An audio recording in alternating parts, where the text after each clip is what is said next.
Welcome to the Whiskey Chasers, where we talk about our passion for whiskey and its history, either amongst ourselves or while interviewing distilleries, all while enjoying a glass. I'm Steve. I'm Nick. And I'm Chris. Please enjoy responsibly while enjoying this week's episode of the Whiskey Chasers. Those tasting notes, we'll see. At any rate, I feel like the tasting notes are just a generic. then don't put them on. Right. Don't do it. I don't want to see another one of these. See another one of these. It's still real to me. Damn it. Oh, sorry. I hope I like this because I really just poured You a really Whopper. did. Like I really poured a Whopper. Dude, you're like me for that blackberry whiskey that we did. I don't think I meant to do that. But that's a Whopper, dude. Let me see your glass. Oh, well, I mean, It's not that far it's off. not that far. Don't judge me.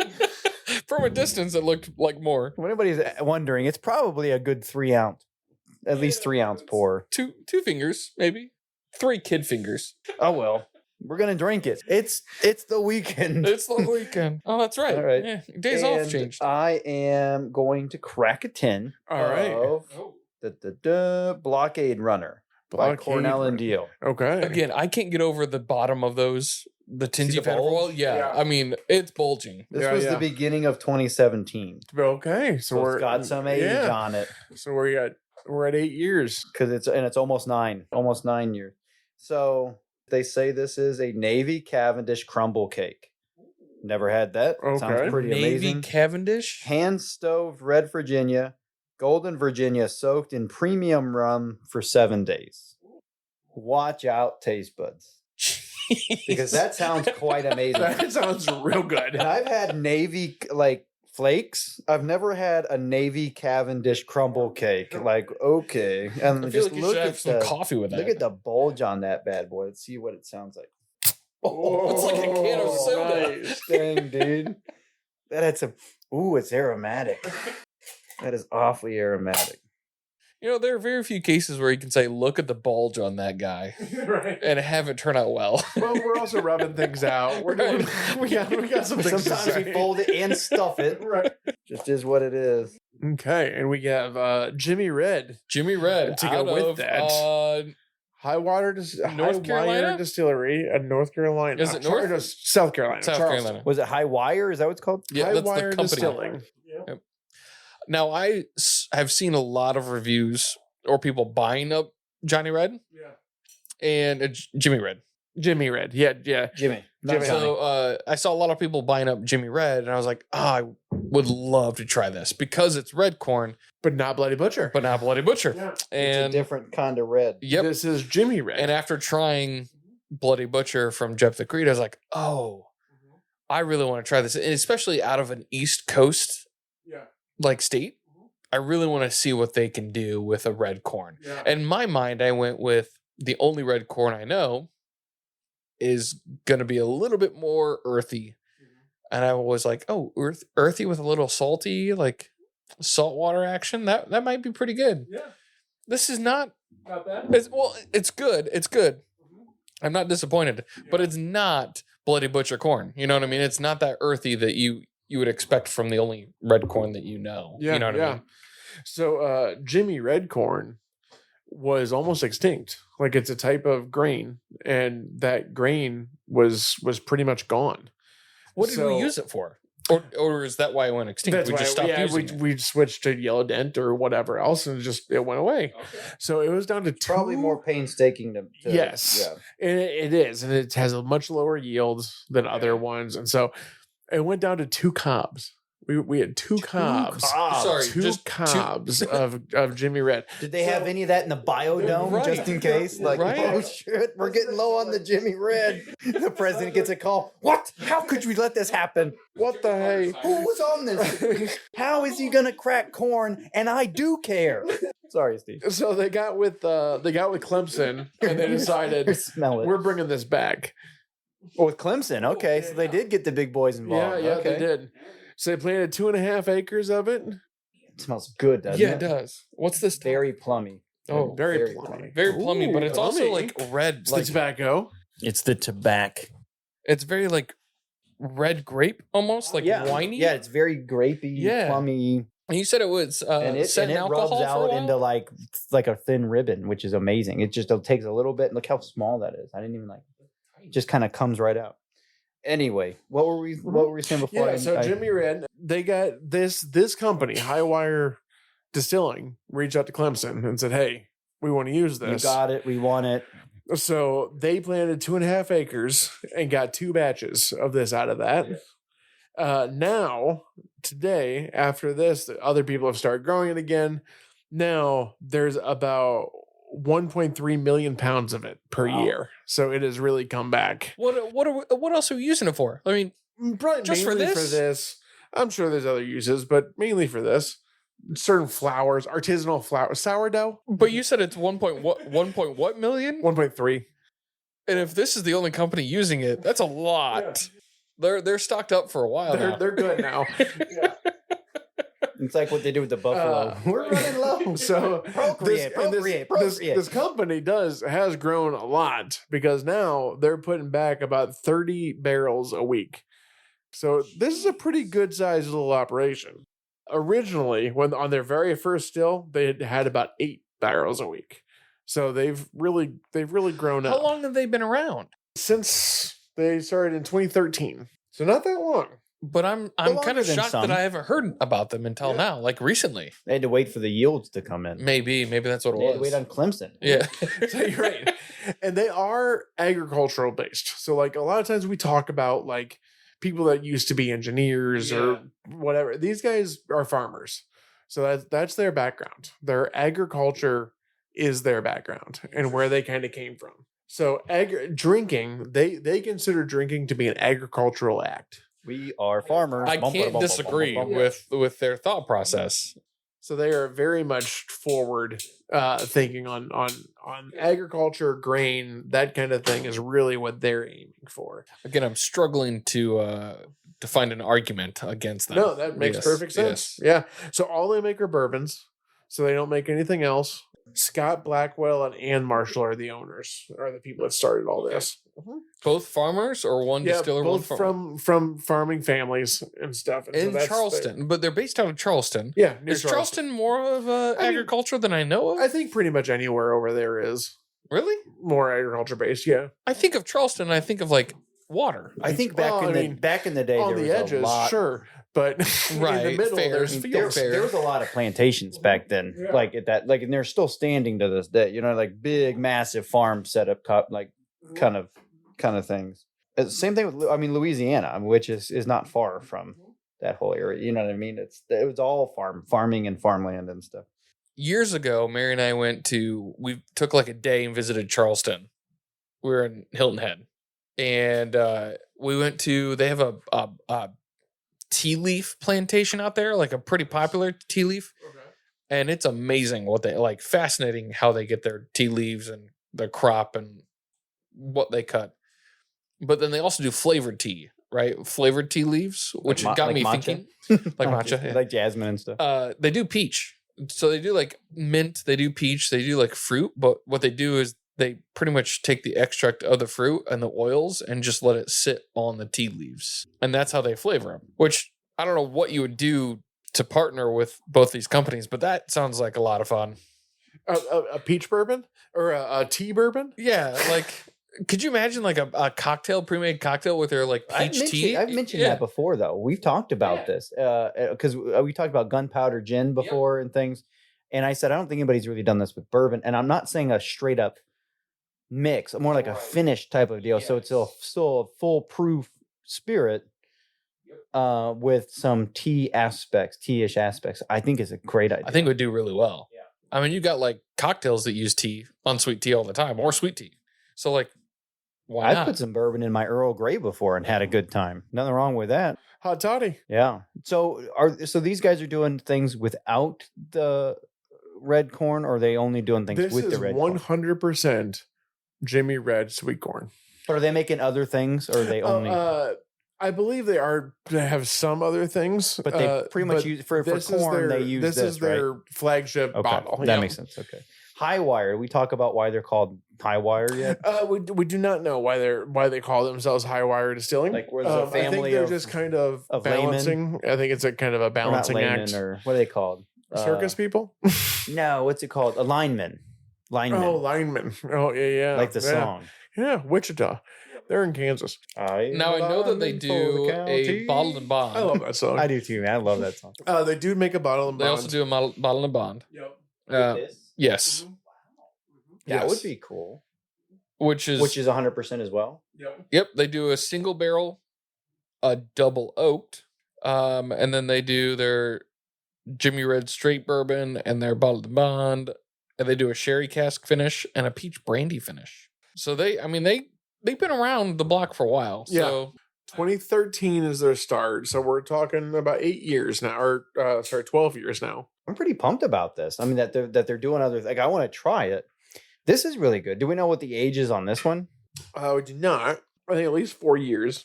This is batch number 40. And it's 95 proof. So it's pretty dang close to being a bottled and bond at this point. Yeah, it's already kind of there. I have a hard time. There's already a single distillery. I have a hard time to think that they're pulling from other seasons. So, I mean, they're pretty dang close. well, and if it's 100% corn, they either have to malt some of that or use like an enzyme of some kind when doing the. Well, it's no different than the 100% mellow corn. I mean, mellow corn's 100%. Right. Like there's a lot of people that do it. So I don't know how they're doing that, but you're right. They have to either malt some of it, because there's got to be some malt in there. Yeah, they've got to have some kind of enzymes to help break They're adding down. something to do something. Yeah. Yeah, and with that also they're doing sweet mash. So because of that means they're not pre-starting with It's anything. fresh every time. Yeah, it's fresh every time. Yeah, so it's even more complicated than that. Yeah, yield wise on this Jimmy Red, it's about 25% less than regular yellow dun corn. So yield wise per acre, you get about 25% less than you do on a regular corn. So it is absolutely a labor of love sort of thing. Like you're getting maybe a better product, but lower amounts of it. Is it like a cousin or related to like Bloody Butcher red corn? Do we know? I mean, they're the same family. They're both corn. Because like Bloody Butcher corn, I know gets up to like 10, 12 feet tall, like their stalks, but there's only like 6 to 8 cobs per stalk. I think it is a similar sort of thing with this. Taste That's between tall- the taste, though, that's a lot more offensive in a good way. Like, not that this is bad or anything, like, or No, less offensive, but this is just friendly, this is yeah. friendly. That is, as the name implies, right? It's like, that's a butcher. This is Jimmy Red. You know what I mean? Like, and I love both of them. I'm really liking it, but you can't almost compare the two, because one is like relaxing on a porch, like hanging out on a dirt, like on a it's like Easy Rider, right? And then this one's like, yeah, hanging out, like he's a good guy that can work on motors if you need. Uncle Jimmy. Oh, your carburetor's not working. Call Uncle Jimmy. He's a shade tree mechanic. We've had 3 different strands of red corn. We've had Bloody Butcher, Wapsie, Well, Wapsie. I forgot about that, I yeah. forgot about the Wapsie. which is fascinating because I feel like each one almost plays to the state that they come from. Like the Bloody Butcher was like very like country, very hardy, very like I'm in a cornfield kind of feel. I'm in a dusty barn corn. That's what that came across. The Wapsie was like hardy, but not offensively hardy. If that makes it was like eating mashed potatoes. He's very like hardy. unique. Yes. More Brought so up- than this. it brought about a lot of memories without being like taste wise offensive, right? It was a reminiscence. Yes. Yeah. Whereas this one is like, I feel like I could probably sit on the shore and Yeah. drink this. I think Bloody Butcher is your farm worker. Wapsie is your retired farm worker, and this is your plantation owner. Yeah, you're right. This guy doesn't really exactly get his hands dirty, but he is a farmer still. In the sense of the word, like a farmer. He owns a farm. He Yeah, just doesn't he's run the exactly- farm. yeah. But he Yeah. owns it, but he has people A gentleman farmer. pays people to do it for him. Right. But that being said, this is like more of an all day between the 3. And I think that's what you're getting at, Nick, with like, this could be like barefoot in the sand and your straw hat, kind of a bourbon. This could be like being on a fishing boat, or a shrimping boat, even for that matter, like somewhere down in the South, like catching fish or whatever, getting in the water in those bayous a little bit. like that one show. What's it called? I can't remember the name of it, but where they're always on the water and stuff. You know what I mean? And they got it's very dramatic. Those kids, but City Slickers? no, it's some show. I have to think about what it's called. It's a TV show? It was a TV show. It was on Netflix for a minute, but it's like South Carolina. And they're right on the water. And I can picture it. You probably know exactly what I'm talking about. Is it like a comedy, a drama? No, it's like a drama. It's a drama. Yeah. Ozarks? No, Outer Banks. Outer Banks. That's Okay, there you totally go. what it is. Never watched? There was a guy at work that was like, you should watch this. I watched it. I was like, this is so juvenile, but it's good. And then after like the second season, I was like, this is totally juvenile. I don't want to continue this. Yes. I watched the OC like back in the day and Party of Five and all that. Like, I don't need to watch this now, but very much. But those guys are always jumping in a boat and using a lagoon or using a waterway to get here and there. And when I picture that kind of a lifestyle, like trucks and boats and water and beach, but also mixed with a country and farm and everything. That's what I picture this. You know what I mean? That's very South Carolina, which makes sense because that's kind of where this is from, right? Yeah, Charleston. Yep. It also, so if you've ever been to Charleston, especially during the wet season, you don't go downtown unless you have a high up vehicle, or else you're going to get locked in down there and flooded in, right?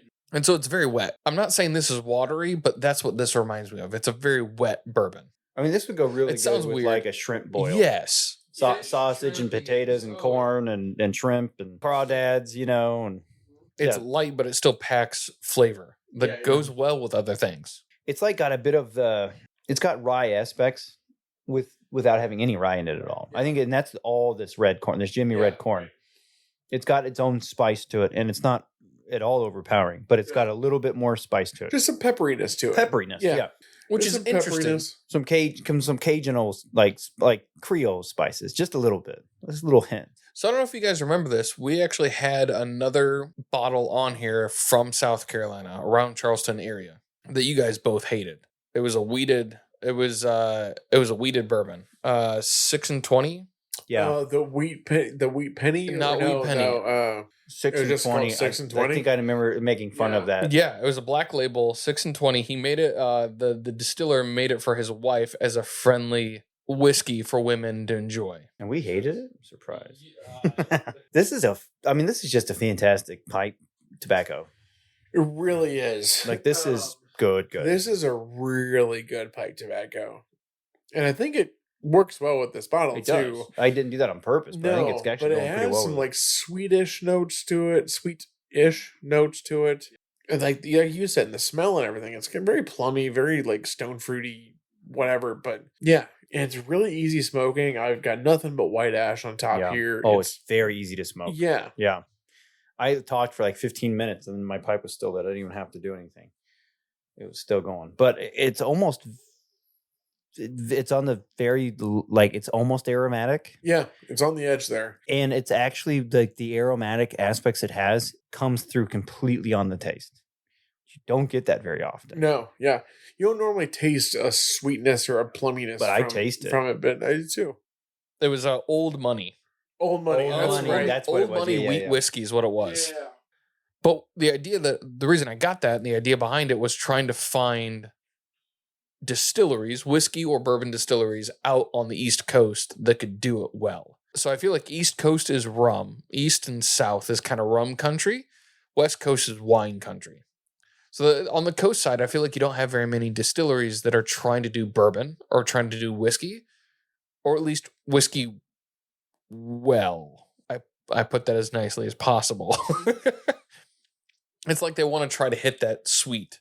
They want to hit that rum feel. They want to hit that that boat drinking. You know what I mean? I don't know if it's because this tobacco was soaked in rum for 7 days, but I almost kind of want there to be a rum finished version of it. I think I would really enjoy that.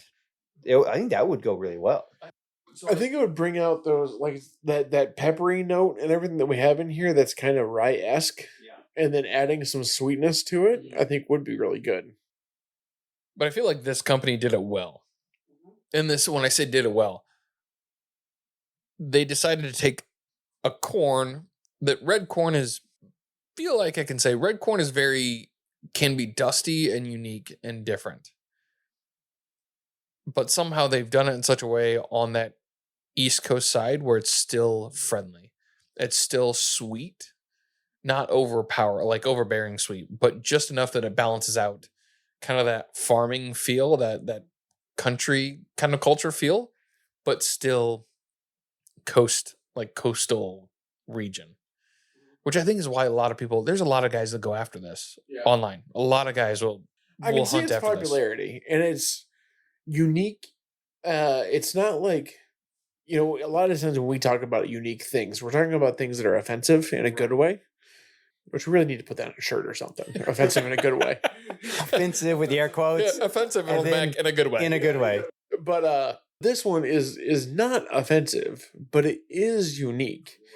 And it almost is a little bit Scotch-esque, like Speyside Scotch-esque. I get what you're saying. Yeah, like it's kind of a little bit, like you said, almost fruity. But there's that like peppery spice to it too. Like it's a flavor that I'm not really used to, but it's really good. I really enjoy it. But I think what's interesting is what we're talking about a single grain. Yeah, and that's the other thing. It's also a single grain. The way you're pulling flavors out. This is what I was talking about last episode with like the Virginia flakes. When you get to that point where you can start pulling all this stuff out of something that's a single grain, or like that is a single. I mean, there might be a couple of different grades, but they're Virginia flakes of Virginia. Tobacco, straight like normal tobacco, like Virginia tobacco. You pull out these things, you can appreciate for what it is. I think there are some people that would try this and not do what we're doing, but I think we're to that point, and the people that are making this are obviously to that point as well, where you can really do a lot with a single grain, which is amazing. And we're talking about we're likening this to scotches. Like that's quite a compliment. Well, to can them, you think of another true single grain whiskey out there that's popular or sought after, or that we've really had? Not much. We've had rye. We've had a single grain rye. We've had some corns, but there's not a whole lot that did it well. That did it well. Sorry, yeah. Maybe single grain corn, because we've had like wheat whiskey. Yeah, I mean, but like a single grain. The only wheat. episode we've never released is 100% sweet corn, and that was terrible. That was really bad. And yeah, we don't get a lot of single, especially corn. Rise, you can get 100% rise, and some of those can be good. But 100% corn is pretty difficult. I mean, there's not a whole lot you can, as a distiller, there's not a whole lot you can do with it. If it's the thing essentially sucks, aged it moonshine. sucks. Yeah. Like, it's hard to do. Do you think that's why they don't do it? Is the connotation of like, oh, this is just aged moonshine at this point? No, I just think that's what it is. Okay. So it's just like you said, there's not a lot you can do with it. Like there's not. There's a lot of people that won't appreciate that. Right. They just won't appreciate that. And I think that there's people that are starting to learn that. Yeah. Like, there's appreciation to be had in those things. These guys are doing pretty much just this, but they're finishing it in different barrels. Right. They're playing with it. They're playing with the proving a little bit. So they're just kind of playing around a little on those fronts. But when you don't have the grain to play with, you better have good grain. So for these guys doing a specialty grain, it makes sense that they can do that and keep it going. In a specialty grain that almost went extinct. Yeah, like that's the other thing. It's cool like agricultural effect also on this to be able to be like I don't think people truly understand how like seeds and stuff work and how that like the heirloom idea has showed up. And like you can get into some crazy stuff with like Monsanto and how they treat some of this. Monsanto, it's a company that makes pretty much everything that's corn. They're a big monstrosity company that's in charge of everything agriculture. If you're a commodity agriculture person, your stuff is from Monsanto.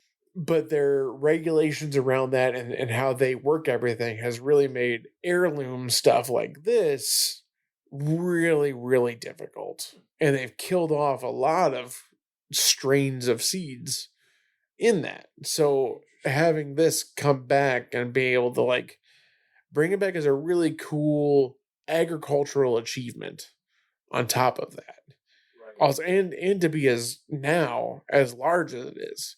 So, growing a few acres of this is one thing. Having over 1 million pounds of it, like that's something else. So it can't be that hard. It can't be that temperamental for them to be able to do this, right? I mean, it has to be somewhat easy to grow if they went through that much. Right. It's corn, right? Exactly. Corn is not that big. It's easy to grow.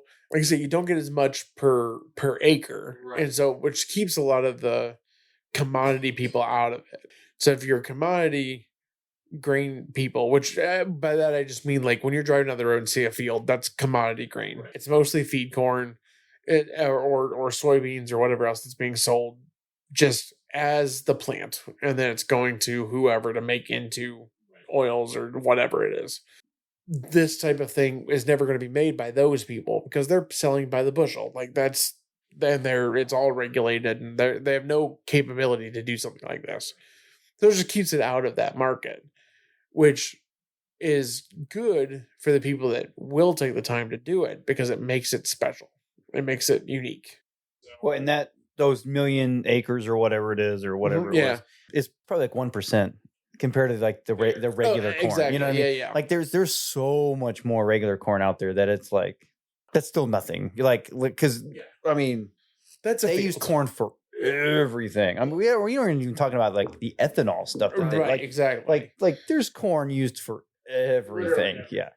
And this makes me with like the purple corn, and like we had blue corn from Texas. Like we've had here and there a few different types of corn, and it makes me think how much corn is out there? Like what kind of corn is out there? All I know is yellow dent. Like the blue, there's blue corn, and I don't know if that's the same corn that they use for like the blue corn tortilla chips and stuff, but. Because I said one time that corn was corn, and then I got laughed at, obviously. So I'm not going to make any assumptions when it comes to corn anymore. But there is blue corn, and I know that what is it, Balcones? Yep, or whatever. Balcones does it. Yeah. They do blue corn. You got blue corn, white corn, red corn. What you got? Purple. White, red, and blue for Jephthah. Red and blue, yeah. So I mean, there's at least those many, but. How many more are out there that we just don't know about? Is there a green corn of some kind? That would be interesting. Rye corn. Yeah. Rock corn. You can't find the green corn. It matches in with the rest of the plant. Yeah. Just all the same. Yeah. Where's my corn? The rainbow corn, or like the corn you'd find at like the around Thanksgiving kind of thing. Yeah, like the stuff you put on the table, the different colors. Yeah, could you use that too? I don't know. Probably, yeah. What about popcorn? What about Right, succotash? right. Can we make a succotash? Succotash. Succotash. That's kind of corn-esque. Yeah. I like a good succotash. Succotash whiskey. A succotash whiskey. Still 630 did sorghum. Yep. They did sorghum. Yeah, sorghum whiskey. Yeah. They did a bottle of it too. Yeah, I mean, it's bottles like these that make me go, huh, how much do I actually know? It brings it way back to the basics, like all the way down to the grain. Like where are you sourcing your grain? What kind of grain are you using? Like I said, it's a very agricultural sort of thing, and trying to figure out like where it comes from, the different strains and types that are out there. And if this is Jimmy Red, but where's Jimmy Red number 2? Right. We got is there Yellow Jimmy Dent Blue number 2, and then is there a Jimmy Blue? Jimmy Blue, and he doesn't care. But yeah, I mean, even where you put the corn in the ground makes a difference, you know. So it's normally better in soil. You have people like aquaponics are pretty good. You have people that do different things with the where they're genetically modifying this stuff. You know what I mean? Like, those are things to. I don't know if people are using that stuff yet, but I mean that would be interesting. Yellow Dent number 2 is genetically modified. That's what I was going to say. Yeah, that's what frustrates me. Is like your traditional, what everyone sees as traditional is Yellow Dent. Like, I have a feeling that the corn that we used to eat and the corn that they used to make whiskey with was the same thing. Oh, 1,000%. Back in the day, you can't eat the corn that It's like, well, you probably could at one point. I'm not crazy. Like, no, but it all gets cross-contaminated in the field and everything too. So, like, if you went traditional, it wouldn't be labeled anything because it would be a combination of a whole bunch of different ones. Is corn? It'd just be corn. Yeah, I was gonna say, is corn really easy to cross-pollinate? Like, Yeah, is it so kind of temperamental with you, that? When you think about an ear corn, like if you go to the store and buy an ear corn that still has the shuck and everything on it, those tassels at the top, each of those tassels, every single one of those goes to one kernel on that ear of corn. What? No. I didn't know Yeah. that. I didn't know So that. that tassel, The really annoying thing you have to try. that's the reason it's all ingrained in the middle and everything. That's how corn pollinates. So each of those tassels gets blown in the wind and stuff. gets What? caught, catches a piece of pollen, and it goes down and gets that kernel. So if you open an ear of corn and it's missing kernels, that means that tassel never got pollinated. Fascinating. So I didn't realize that. That's kind of how corn works. That's very unique from any other vegetable. It's a starch. It's kind of like how fish. It's kind of like how fish reproduce. They put the eggs out there, then the male fish kind of comes and just kind of like leaks out, and hopefully this touches the egg, because if it doesn't, it's not gonna It just doesn't work. It just doesn't work out. Speaking of which, there was some other YouTube channel or podcast that did like TV shows, right? Yeah. They like talked about old TV shows. Just random TV shows. Yeah, you Sounds guys like remember interesting. the Magic School Bus? Yeah. Well, we Yeah. watch it all the time. Yeah. Yeah. Did you know there's an episode that they talk about fish and reproduction of fish? Yep. She takes the kids down to Do they go the into sea. the thing? All the kids get into each egg. They kind of go into each egg, and then you get to see all the male fish Kind of putting doing their thing. Just on squirting out. top of all Yeah. the kids. I mean, as far as like reproduction goes, that's the least sexual version I can think of. But it's though. all over They kids. literally just like they. That's just linkage. Yeah, it's like you can tell they just like kind of swim over, and it's I mean it'd be no different than peeing for them. It's not like they, there wasn't a whole lot going on. Like the fish just kind of swims over and it leaks out. You know what I mean? I mean, out of all the animals and plants and everything else, like I've even seen wasps get it on, like for real. You know what I mean? I'm like, those fish really don't get it well. Like like they got the short end of the stick. Like the only thing worse than that, actually, I wouldn't even say that, because the self reproducing things, maybe they even have more fun than those fish, because those things just kind of like on command, they just swim over and like leak out, like it's like they're taking a piss, you know what I mean? And it's like, was that fun for you at all? Like you might as well just get caught and get eaten, because your life has no meaning. From what I understand, humans and dolphins are the only ones that have sex for fun. Well, what about those like orangutans and stuff? Those things kind of Orangutans? monkeys like, and stuff. Like they kind of Monkeys get might after it. also versions of monkeys might have sex for fun. Hold on. So I really have one question. Who and how did we find out that dolphins have it for fun? Because dolphins are crazy smart. Dolphins have raped people. But who Real in their, people. who was like, You you ever know seen what? those videos? I talked to this dolphin and they said they had it for fun. Different sites. Dude, they have like videos of people like in the dolphin tank and getting like legit like sexually assaulted. But by how these do we know dolphins. that's for fun? Well, they think the dolphin was laughing, like you know what I mean, like you know what I mean, like get off me, and the dolphin's like Taunting them. yeah, like I think he's doing that on purpose, like I think we know because it's not during breeding season. Oh yeah. So that's they're how not we know. doing it for reproduction purposes only. It's not for reproductive purposes. I just love Chris. Oh yeah, that makes more sense. That's more scientific. Like They also giggled, but they giggle. I mean, come on. I just think that you got to think like I mean, maybe not. But, I mean, you think like monkeys and stuff. Like there's definitely, and then like dogs are always humping each other and stuff. No. Nope. That's only when they're in heat. It's only for reproductive purposes. Well, how come dogs hump people's legs then? It's just something Because to they're do, in huh? heat. Heat or dominance. Well, dominance isn't for fun. No.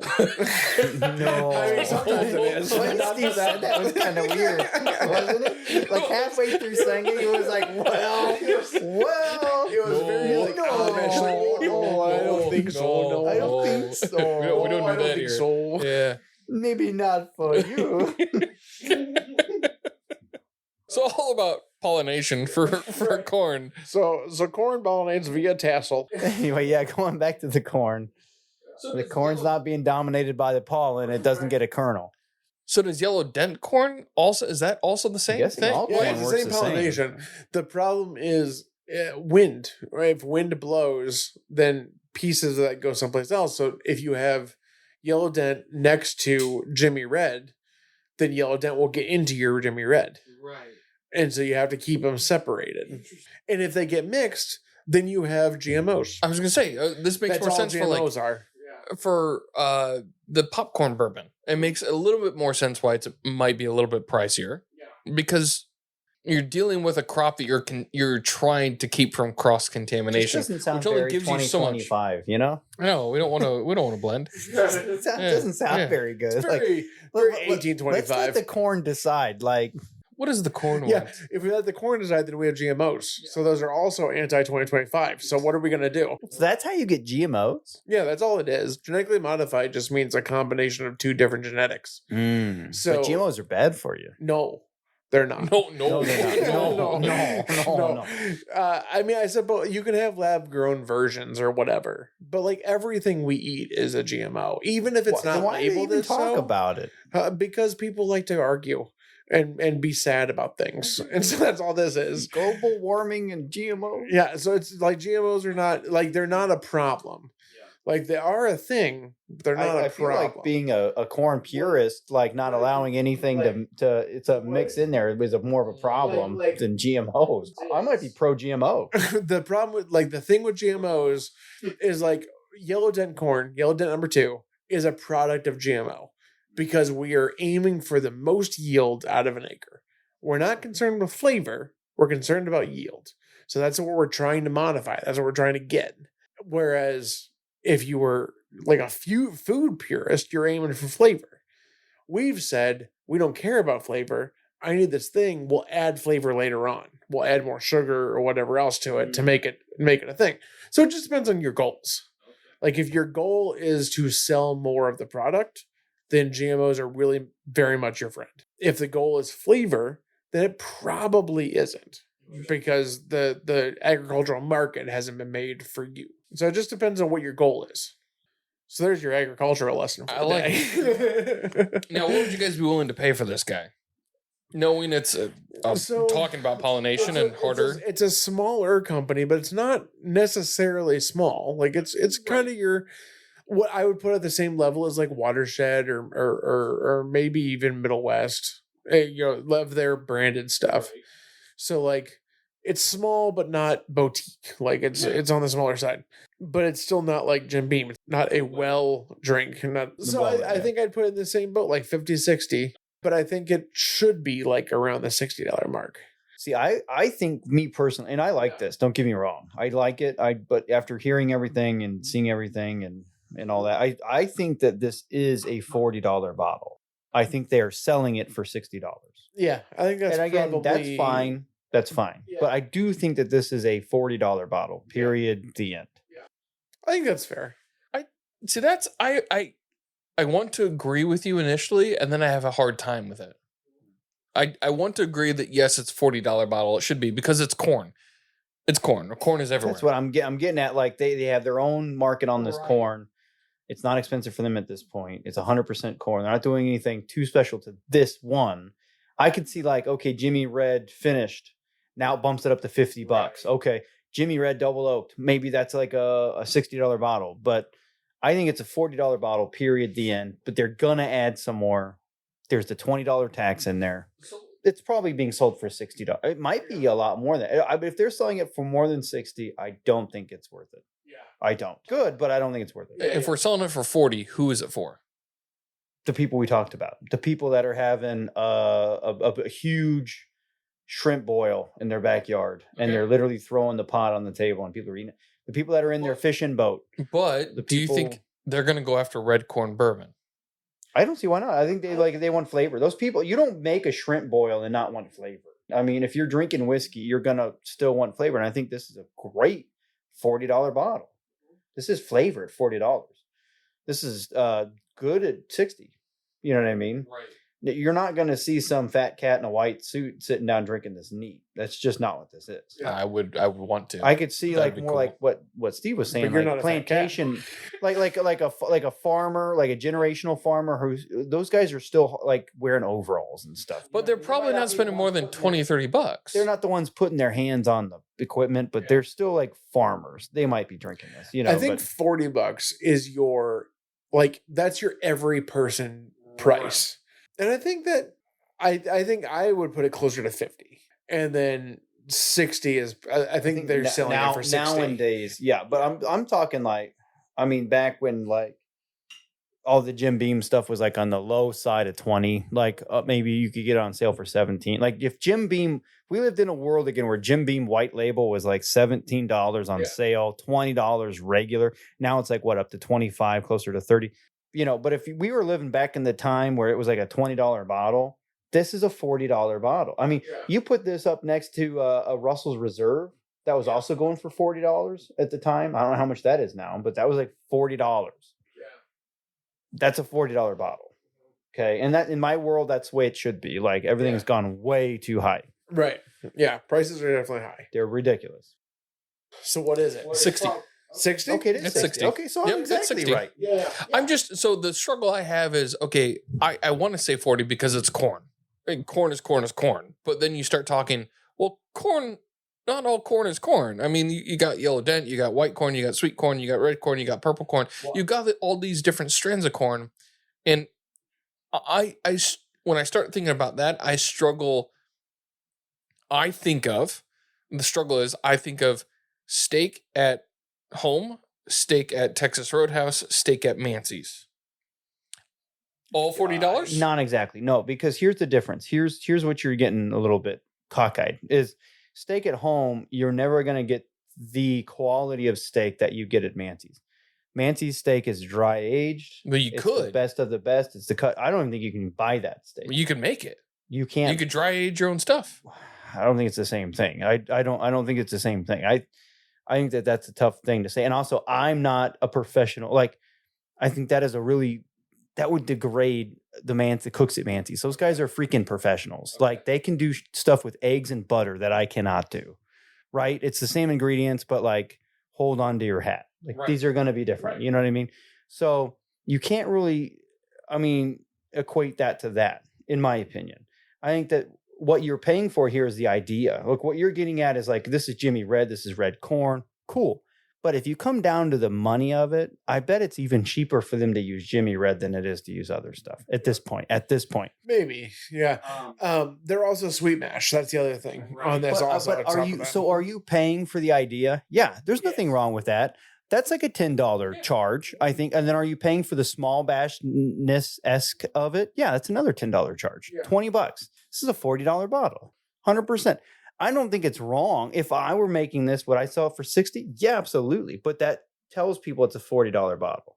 Yeah. If they were trying to sell this for $80, you're out of your mind. Yeah. That's just stupid. But I don't think they're shortchanging themselves. I think that extra money is because of what it is. But I really don't think, I make decent steak at home, but I am willing to go to Texas Roadhouse and pay the $50 or whatever, which is not that much more when you really think about buying good steak at home. Mancy's, you're paying like $80, but like I'm paying for, when I go to Mancy's or Hyde Park or the Top, I'm paying for the steak that I can't buy at a store. I'm paying for the fact that I don't have to cook it. I'm paying for the ambiance of the area, right? This all goes into my palate. I'm paying for the way they're cooking it. So like I'm paying for so much more than just the steak, because even if you were to go pick up a steak from the Top and bring it home and I eat it on my kitchen counter, it's not going to be the same experience as eating it in the Top, right? That's the reason I refuse to get food delivered to my house from a sit-down restaurant. Because you're overpaying different now. Because now I'm paying for an ambiance that I don't get. How many times have you had a hot dog in your life not at a baseball park? They were okay hot dogs. They're fine. Yeah. You can have the crappiest, the most mediocre hot dog at a baseball stadium, and it is 10 times better. Yep. 100%. Ambiance plays a role. So you can't really compare the steak thing. And I get what you're going with it, but I really don't think the ingredients on this cost that much. It's the idea you're paying for. It's the ambiance you're paying for. Well, I mean, this one, the ambiance to me for this one is your backyard. $40 bottle. You get what I'm saying? I want to go frog gigging. I want to go gig for frogs with this bottle. You know what I mean? Okay. I want to go. I want to have some fried frog legs in my backyard with this bottle. Okay. You get what I'm saying? I get what you're saying. That's a $40 bottle. 60 is a bit harsh. Like, I think when you get a 60, the guys that this is meant for aren't going to buy it. I think 60 makes sense nowadays, especially. Yeah. But you're not going to see some dude tuck this in his back pocket and run onto a shrimp boat for $60. You're not going to. 40, you do. And that's a splurge, you know what I mean? But there's people out there that drink Busch Light, and then there was people out there back in the day that would drink Irish. It was a red Irish Killian's. Red Killian's. Yeah. Like not everybody's out there drinking Killian's every day, but there's some people that like that stuff. You know what I mean? I was a fan of that stuff way back in the day. You're paying more of a premium for that. Still beer, you know what I mean? Like it's still beer, you know what I mean? But that's the difference, I think. $60 is fair. 60 is fair. 40 is what it really should cost. Yeah. But we're paying for the smallness. We're paying for the idea. Extra, yeah. You guys are using a very specialty corn, and it's all of it, and we're paying for the smallness of it. Yeah. I'm cool with that. Yeah. I'm totally cool with paying for somebody's idea. That's what we're getting a little bit of this as. You know what I mean? Are they doing now? If you do something special to it, I'm gonna pay you more. You're basically saying the liquid is 40, the bottle is 60. Absolutely. Yeah. On this one, absolutely, Yeah. Mm-hmm. Absolutely. Okay, that's fair. Yeah. And I think there's a lot of people out there that are not okay with paying for the non-liquid aspects of this, right?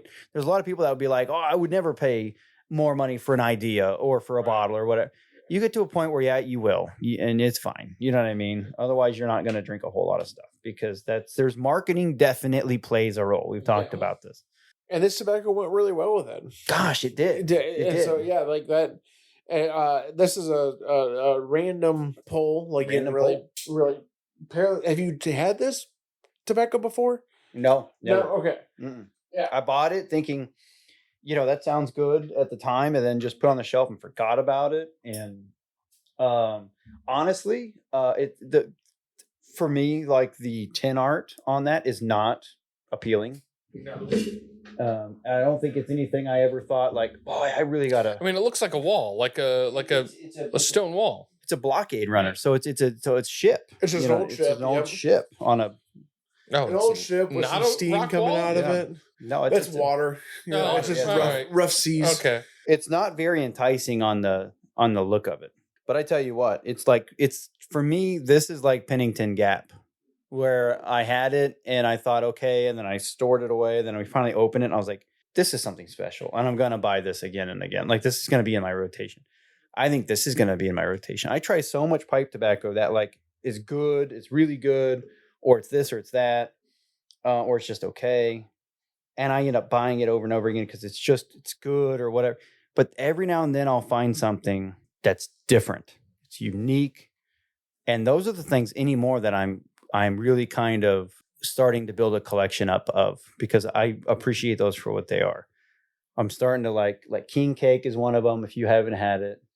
Penny Farthing was the one I was talking about the other day. The Pennington Gap, and they're not the ones that people really talk about. They're ones that I'm starting to realize for myself.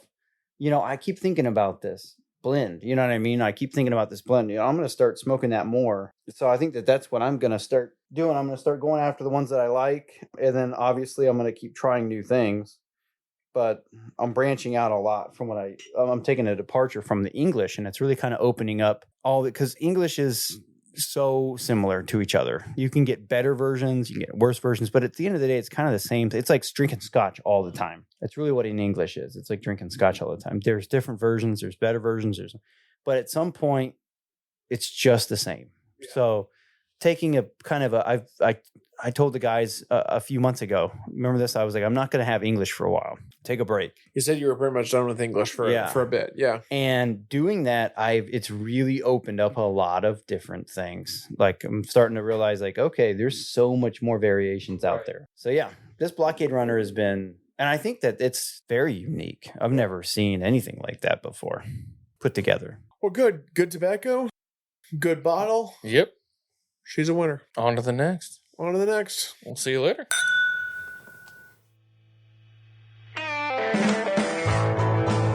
Thank you for listening to the podcast. If you want more great content and other perks, be sure to support the show by clicking the link in the show notes.